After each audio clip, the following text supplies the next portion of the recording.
That current of exhaustion dragging you down, the fog, the dread, and living like there's lead in your bones. G5 solar storms are pounding the earth, and all of our nervous systems are singing along. The lore?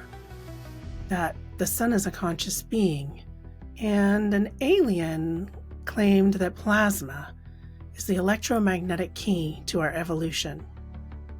The data says that may be true. I'm Joy, and welcome to the future lore. Now, let's shift the static and turn our lead into gold. In the future lore, we stand so bright. Mystery calls in the dark of night. Curiosity dances in our eyes.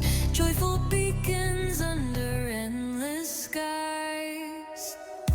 Ancient wisdom blends with the new. This isn't a private journey. It's a collective event. You feel it in the air, right?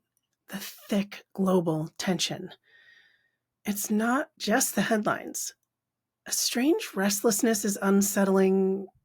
It feels like everything. You know the reality is oppressive, but you can't see the invisible force controlling it. It feels like you're wearing sunglasses from the movie They Live, but you can't take them off. What could possibly affect everyone, everywhere? Let's consider the space weather coming from the sun that's been waking up from a long, quiet nap. For the last decade, we lived under a remarkably peaceful star. Solar cycle 24, which peaked back in 2014, was the weakest solar cycle measured in over a century. The cosmic fire was turned down to low. But that's over. We're now climbing the wall of solar cycle 25, and it's a completely different beast. Initial predictions from agencies like the National Oceanic and Atmospheric Administration's Space Weather Prediction Center suggested this cycle would be another mild one. But the sun had other plans. It blew past every forecast, with sunspot counts and flare activity accelerating so fast, it made the models look like a joke. We're now in the most violent phase of solar cycle 25, getting hit with a barrage of M-class and X-class flares, turning that predicted gentle simmer into a full-on rolling boil. When the sun throws an X-class flare or a coronal mass ejection our way, it creates a planetary shockwave. These storms cause disturbances in Earth's magnetic field, and the data is clear. They also pose a risk to you. The real question isn't if the sun is affecting us, because it definitely is. The sun is providing the fire, whether we are ready or not. The skill is in knowing how to alchemize the pressure instead of being broken by it, to turn the noise into a signal and the lead into a compass made of gold. On one hand, you have the sun, blazing hot but indifferent hardware, operating on the laws of physics. On the other hand, there's you, a delicate, impossibly complex biological software. So, how does the hardware of the cosmos reach across the empty void and directly interface with the software that holds your soul? Because this connection isn't vague, and it isn't a mood. The data is shockingly specific. During electromagnetic storms, the crash is undeniable. Hospital admissions for heart attacks and strokes spike. But at the exact same time, some people seem to rise into moments of profound, earth-shattering clarity with bursts of creativity and invention.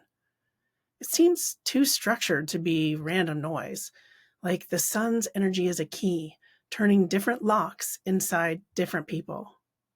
Weird, right? Because our entire materialist model of reality is built on a firewall between the outer world of physics and the inner world of consciousness. But what if that firewall doesn't exist? What if that separation is the illusion? Could the ability to interface with our star in a positive way be a skill?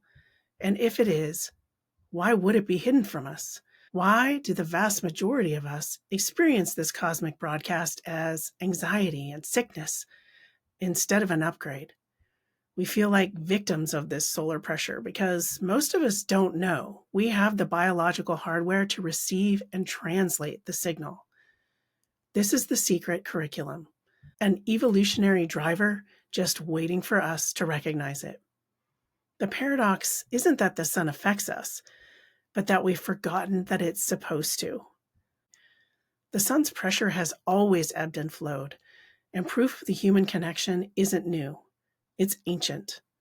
The first breadcrumbs were dropped thousands and thousands of years ago, long before we had the science to understand what we were seeing, and we just needed to follow the trail. Let's start deep in the past, between 42 and 41,000 years ago, during the last glacial period. During a time known as the Leuchtturm's excursion, there was a reversal of the Earth's magnetic poles for about 2,000 years, a blink in geologic time. Our entire magnetic field weakened severely to only about 10% of what we have today, causing cosmic radiation reaching the surface of the Earth to spike.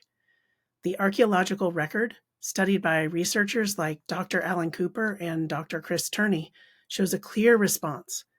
Humans developed new protective measures like using ochre as a sunscreen and creating tailored clothing. Think of it like the monolith appearing in 2001: A Space Odyssey. But instead of a black slab, it was a sudden, massive wave of cosmic radiation, initiating a creative leap. Cave art flourished, and experts suggest this radiation-induced stress may have accelerated the cognitive changes that gave Homo sapiens a competitive advantage. That solar storm didn't wipe us out. It pushed us forward. And the signal from the sun kept coming, and humans learned to log it. Ancient Assyrian astrologers recorded unusual red aurora, a phenomena resulting from the charged particles from the sun reacting with the Earth's atmosphere. These were noted on cuneiform tablets around 679 BC, becoming one of the earliest known records of the shifting skies of a solar storm. Later, in 28 BC, Chinese court astronomers logged dark spots on the sun, calling them flying birds, or proof of their mythology, which featured a three-legged crow that they thought inhabited the sun. And these events leave traces that help us to mark history even now. In 775 CE, a powerful solar flare left a spike in carbon-14 levels in tree rings, a discovery that now helps archaeologists precisely date Viking artifacts. All of these events were high in the skies, abstract, distant, until 1859. That's when the sun stopped being an object of pure observation and let us know that it can be an active force on human affairs. The Carrington event was the largest geomagnetic storm ever recorded. The sun unleashed a coronal mass ejection so powerful it blasted into the Earth in just 17 hours, when weaker ones can take several days to reach us. And for the first time, our technology was there too, taking the blow. The world's brand new electrical system of the global telegraph network, it got fried. Sparks leaped from transmission towers. Telegraph paper, often a long, narrow strip inside a receiver, spontaneously caught fire. Operators reported getting powerful electric shocks directly through their equipment. Some systems were so supercharged by the storm that operators disconnected the batteries that were normally required and continued sending messages powered only by the raw electricity that was beaming from the sky. The sun's hammer swung down and it shattered our hardware. It was a planetary scale demonstration of power. And it proved, without a doubt, that the sun could reach and touch the physical structures that we depend on. But the story today isn't so much about our machines, but about our bodies. The Carrington event was a dramatic illustration of what the sun could do to our internal hardware. These examples outline the duality of the breakdown and the upgrade. History shows this pressure isn't just a threat, but also an initiation, a high-stakes evolutionary driver that are two sides of the same coin and delivered by the same force. So, the sun delivers a signal that can either crash us or upgrade us. But how does that signal get from outer space into your inner space? What is the actual physical mechanism that allows a solar flare to mess with your mood? And this is where it gets incredibly specific. The biological answer isn't a vague spiritual concept. It's a matter of a signal jamming the system. When a coronal mass ejection from the sun hits the Earth, it doesn't just create pretty auroras in the skies. It dramatically warps and compresses our planet's magnetic field, creating electromagnetic storms. Think of it as a massive planet-sized earthquake, but in the usually invisible magnetic field we're all living in. This is a broadcast, a chaotic, high-energy blast of electromagnetic noise. Now the hardware. You have a physical compass in your brain. In 1992, Caltech geophysicist Dr. Joseph Kirschvink proved it. He found microscopic crystals of magnetite, the same intensely magnetic material used in compass needles, woven directly into your neural tissue and ready to receive electromagnetic signals. These microscopic crystals are concentrated in your pineal gland, the very same that the ancients called the third eye. But let's strip away the mysticism for a second and look at the raw engineering.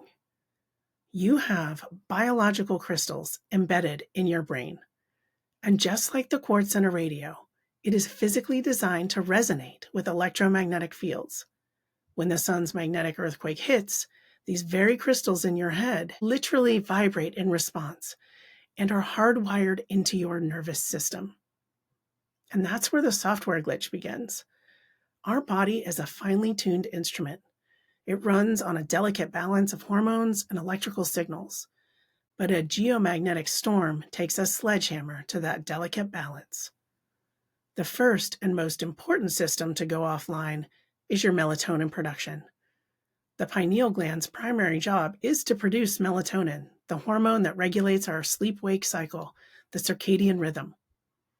But studies show intense, low-frequency electromagnetic fields from solar storms directly suppress that function, basically telling your brain's melatonin factory to hit the emergency stop button. Suddenly, your body is in a time warp, entering a deep cosmic jet lag. The lead in your bones, that unshakable exhaustion that sleep can't seem to fix. Your immune system, which relies on melatonin for regulation, also takes a hit. You feel vulnerable, run down, and physically heavy. And it's not in your head. It's a hormonal crash triggered by a plasma injection from 93 million miles away. And if that wasn't punishment enough, now the magnetic chaos triggers your ancient survival instincts.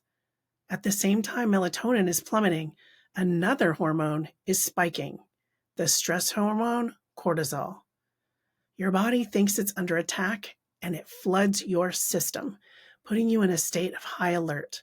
You feel anxious, irritable, emotionally raw. Every little annoyance starts to feel like a major crisis. That's the solar storm, putting your nervous system into fight or flight mode for a threat it can't see or understand, but is still measurably there, if totally invisible and abstract to our usual senses. Finally, this chaos scrambles your brain's full operating system. EEG studies measuring brainwave rhythms during geomagnetic storms show that these waves are literally altered.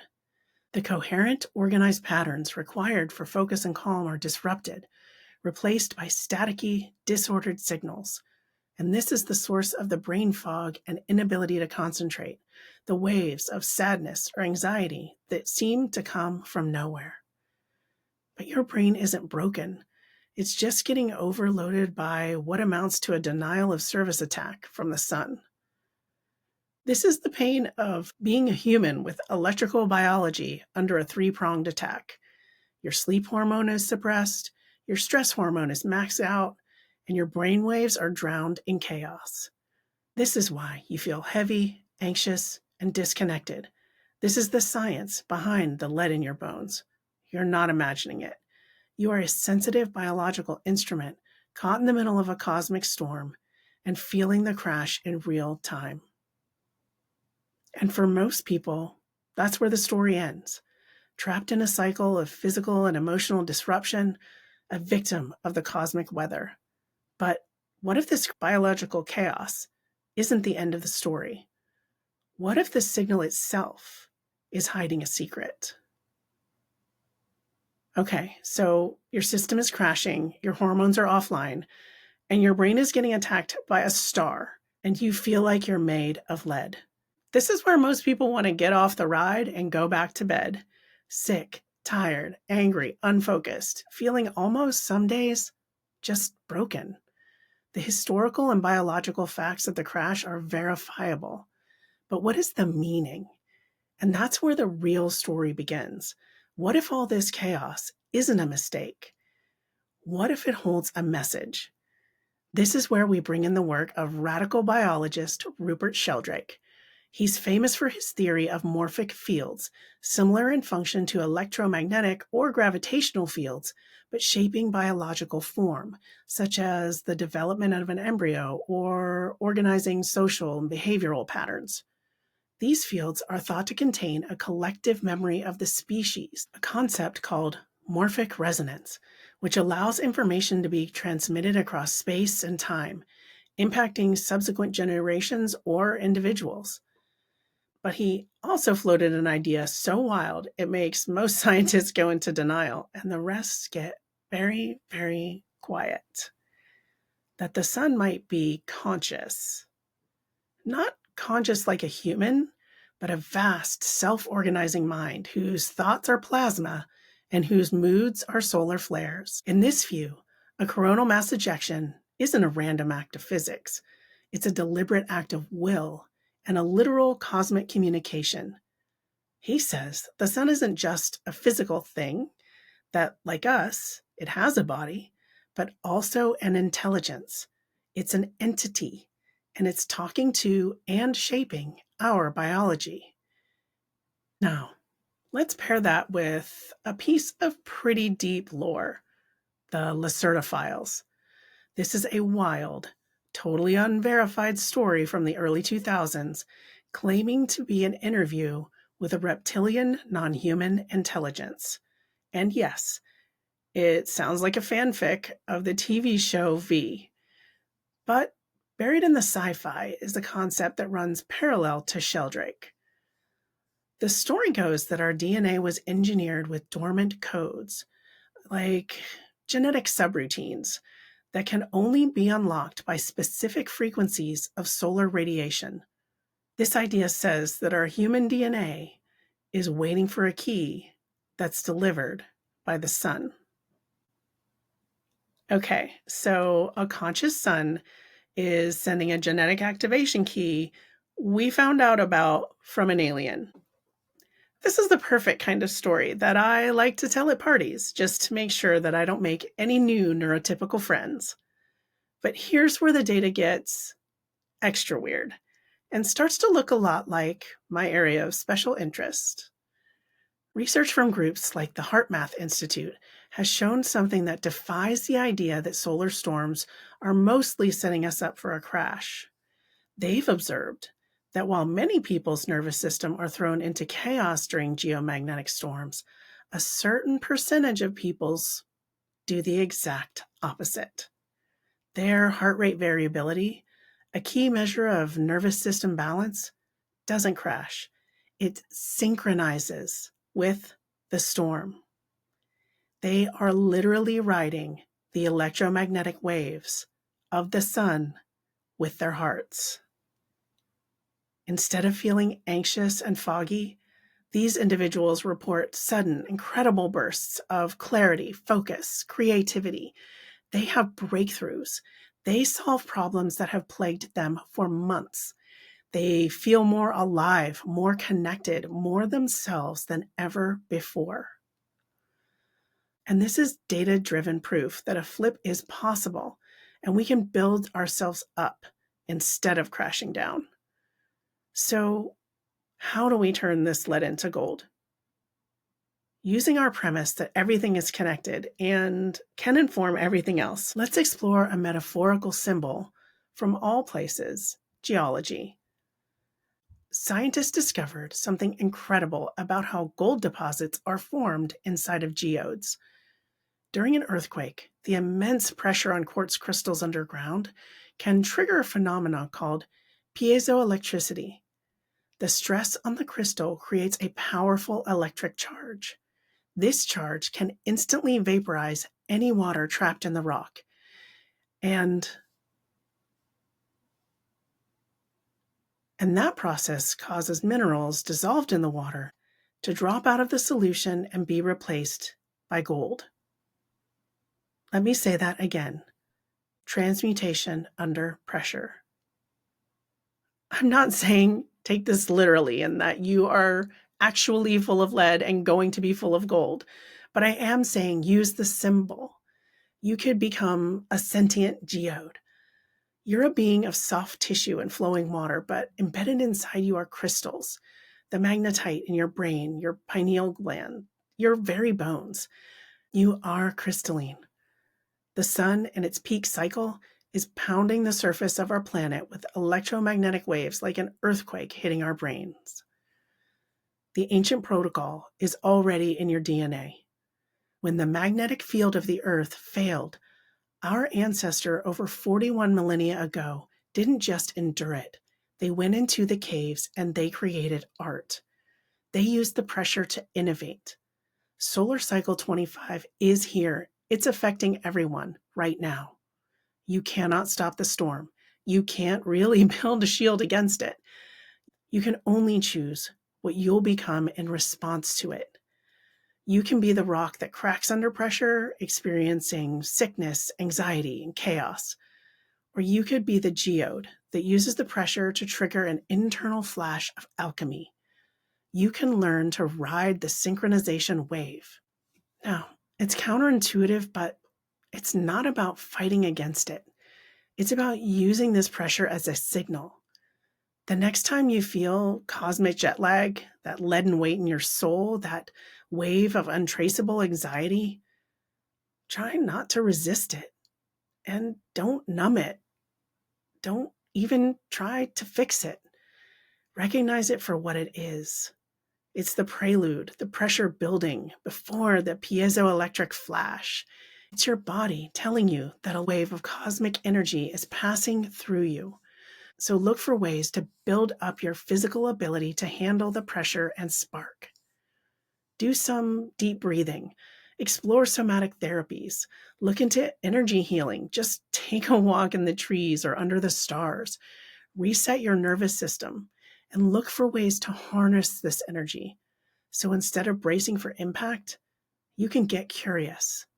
Say to yourself, okay, the storm is here and the signal is live. And then you wait. And here's the experiment.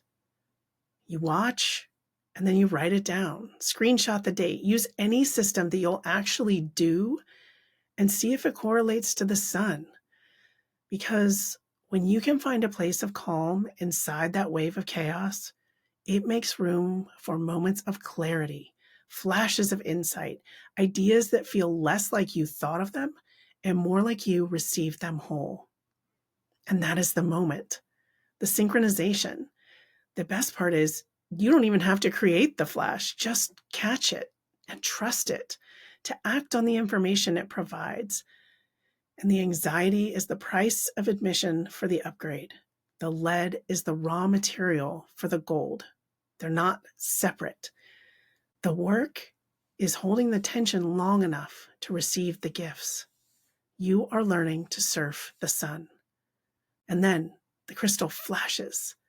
The lead in your bones has been transmuted. The flash of synchronization is the moment it resets, pointing true north, your true north.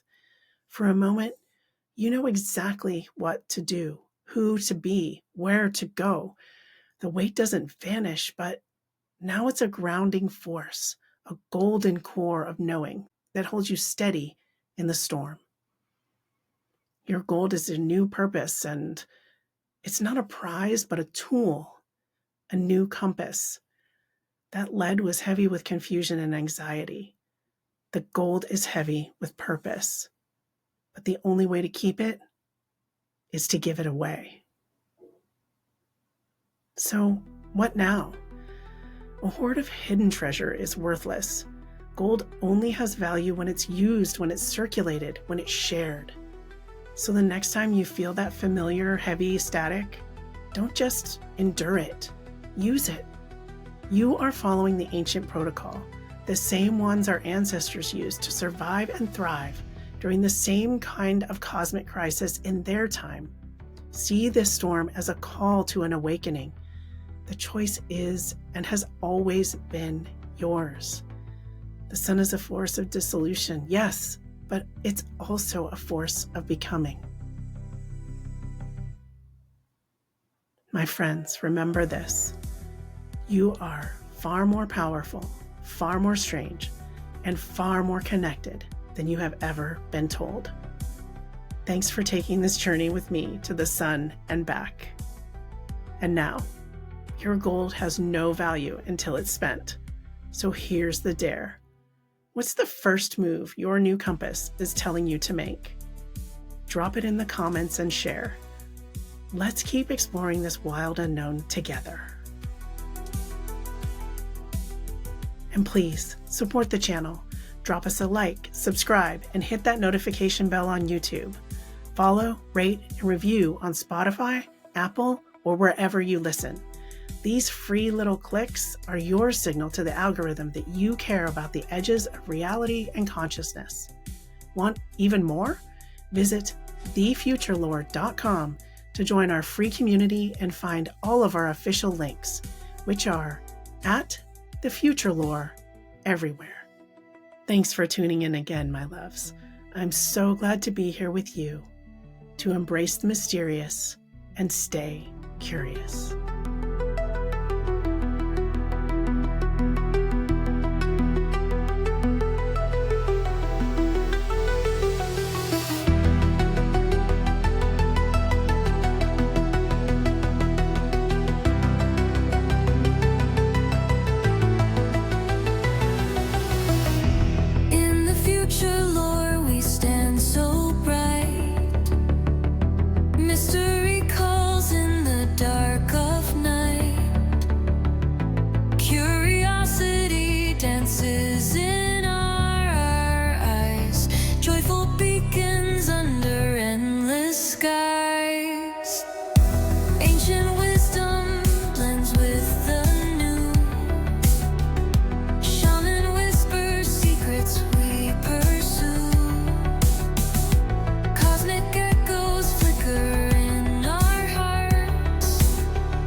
Curiosity finds what lies in store.